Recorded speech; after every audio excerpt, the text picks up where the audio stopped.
Hey, what's up, everybody? Welcome back to another Arknights reaction. This is Mystic Light Quest, a new one from a recent live stream, Pepe's EP. I thought when I saw Pepe, I was like, like Frog Pepe? Like, I did not know that there was a character called Pepe, and now I've learned. But anyway, yeah, this is from a recent live stream. I know that Ambient Synesthesia is up like next month, so I'll probably be doing a live stream to do a reaction and just live discussion about that one. But this is a song I've seen quite a few people in my Discord talk about and want me to get to, so I'm figuring why not just hop on the hype train and see what this song is about.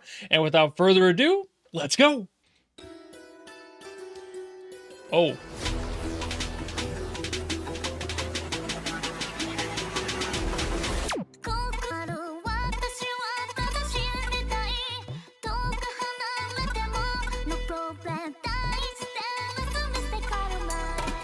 Wait a minute. Wait a minute. Hey, yo.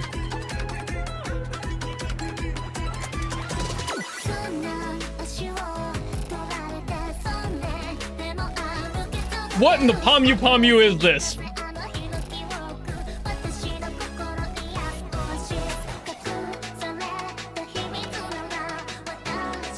Am I hearing Kawaii Future Bass right now? Is that what?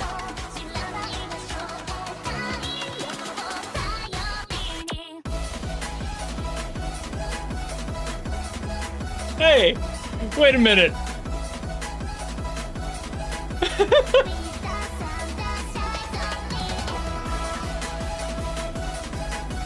Ooh. And supporting it with like a Latin rhythm too? What is this song?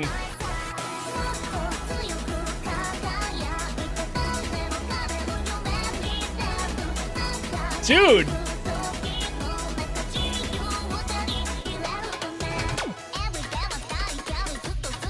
Okay, we got a breakdown.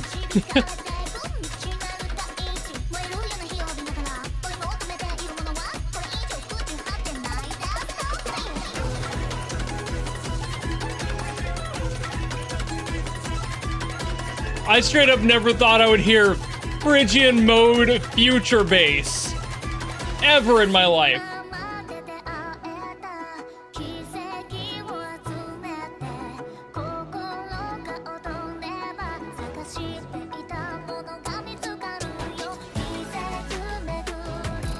Hey.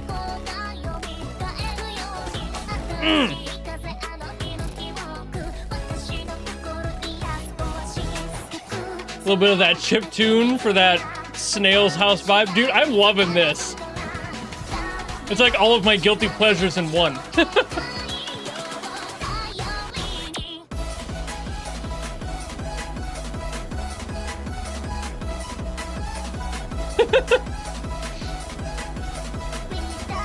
I love how whimsical it all is. It's so much fun.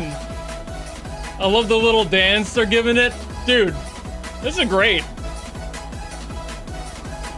This is like an animation meme waiting to happen.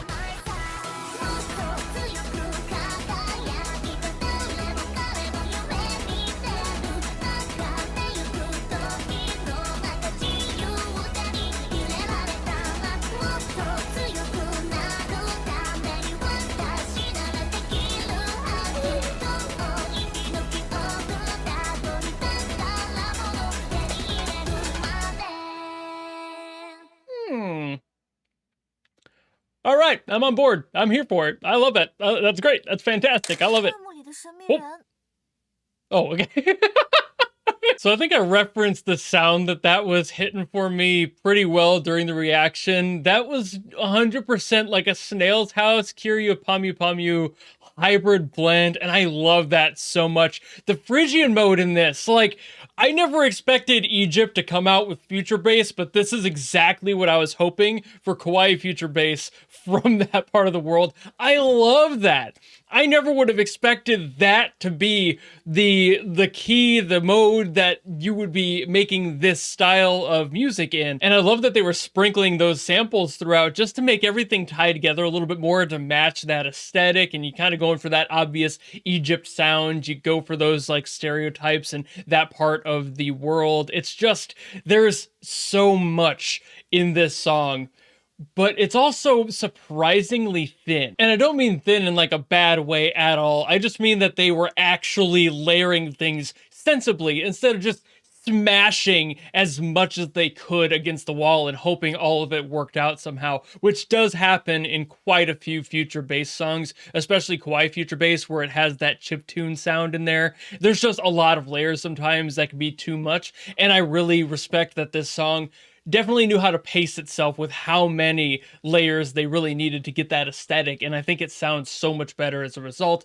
and probably why it's giving me that aesthetic of Kyria Pamu Pamu, because she just has that similar production style with her work and the producers that she's worked with. There's just enough. And I think that's important for vocal songs in that genre because you need the vocal to fit somewhere. And when you don't have a vocal line, which is again pretty common in the Kawaii Future Bass stuff especially, there needs to be something else there. But when you have vocals, you need to just kind of let that room be there so the vocalist can have a space. Otherwise, it's just a mess. And I've seen people try to layer both like that and just sandwich everything together, and it sounds awful and muddy and just way too much taking up the room. So this is a producer who knows exactly what they're going for when it comes to this genre, has listened to a lot of reference for sure, and knew exactly what they were going for in that sound. Potentially, Pamu Pamu might have been a reference for this sound too, for this producer, because it definitely sounds a lot like most of her work. All right, so I just plucked around a little bit on the piano to figure out the like main electronic part, that whole hook in the chorus, if you want to call it that. That's just really fun. I mean, it's in the key of E. That's already a really bright key. It's very happy when it needs to be. It has that nostalgic backbone that I've talked about plenty, but it's just the progression of it. It's literally just 4 notes, just going in a circle. I'll play it for you so you can see what I mean real quick.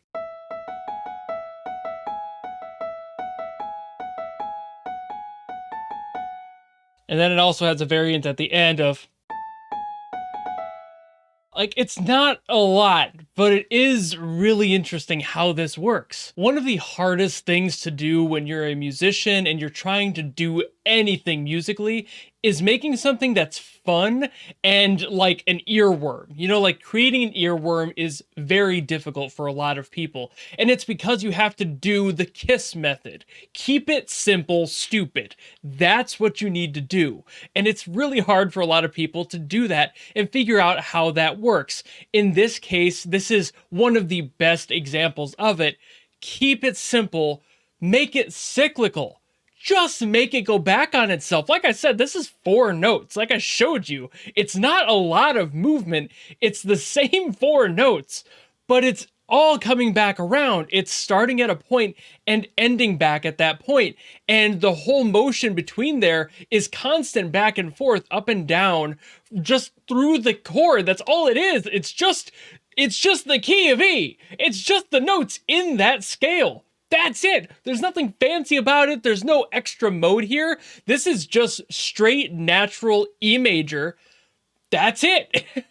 And this works really well. Like there's those accents I mentioned that I think are adjusting to Phrygian because of the way that they sound, but those are being created in the key of E. So you're just kind of following through, and because the song is moving naturally, you're not really focusing on these spots when they happen because they just sound like accents and they sound different but not wrong because they're still within the same key. Just because you move modes does not mean you're going to start clashing with stuff unless you start layering the 2 modes on top of each other. If you need to borrow from those and move throughout the song and utilize those other notes that normally aren't in the natural scale, that's fine. And this is one of those perfect examples of keeping it simple, keeping it straightforward, keeping it in the natural key just to let it ride out. It's really not that complicated, but people always hear these sorts of things and they're like, ah, man, why does that sound so good? How do I do that? Or like, why does that work?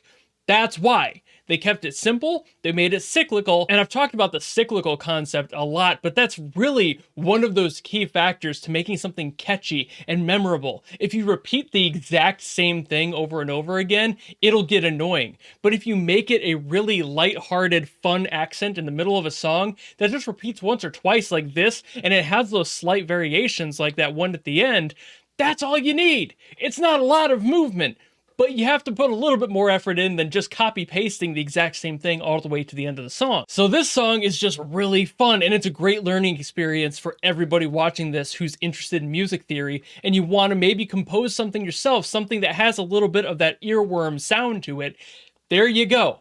Keep it simple, keep it in the key, and just play. But back on the video itself, I loved the video of this. It was just lighthearted and fun, just like the song was. I love the aesthetic. I already mentioned in the reaction that I could totally see this turning into an animation meme within the community. I just love the energy of it, and I'm glad that they shared this during a live stream. It couldn't have been shared at any better point. It's just, it matches that high energy. I'm actually kind of surprised it's in Japanese, just all things considered, but you won't find me complaining because I actually do understand the words a little bit, albeit not very well, but I'm able to follow along with some of the more basic phonetics and stuff in Japanese, and I'm able to understand some of the language just on the fly. So it's nice having that for me, but that's just a personal thing. Overall, love the sound, love the way this song feels, love the lessons I could teach through it to all of you. Man, this is a good song. I'm putting this one on my playlist. This will be on my like electronic hype playlist for sure. But I think that'll be about it for me. I've been playing around with that cyclical part in that chorus for like the past half hour, so this has been going on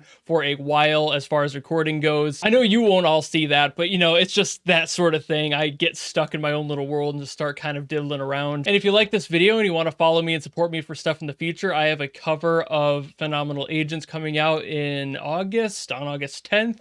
It's really close, all things considered, and it's a full band cover, so if you've wanted to hear that, there is a trailer available on the channel, and otherwise, I will see you all in the next video.